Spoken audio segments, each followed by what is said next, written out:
Hello বন্ধুরা, আজকে নিয়ে এসেছি বেগুন পোড়া ভর্তা। তো আমাদের এখানে খুবই বৃষ্টি হচ্ছে,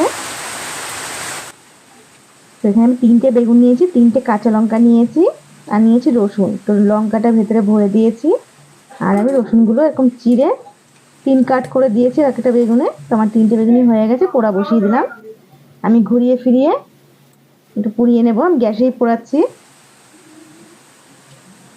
হয়ে গেছে আমার পোড়া, আমি নামিয়ে নিচ্ছি 3টেই। একটু ঠান্ডা হবে, তারপরে আমি ছুলে নেব। কত সুন্দরভাবে চোখলাটা ছেড়ে যাচ্ছে।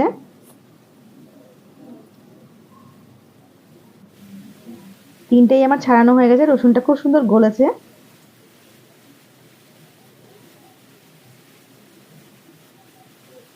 বোঁটাগুলো আমি ফেলে দিচ্ছি।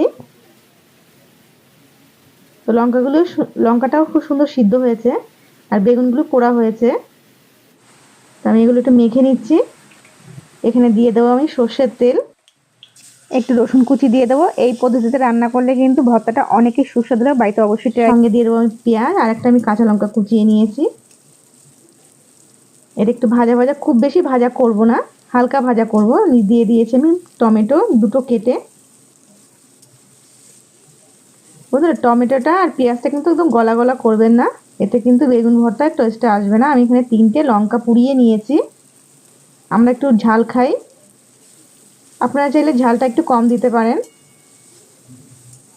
লঙ্কাটা আমি আগে দিয়ে দিয়েছি, দিয়ে দেবো আমি বেগুনটা।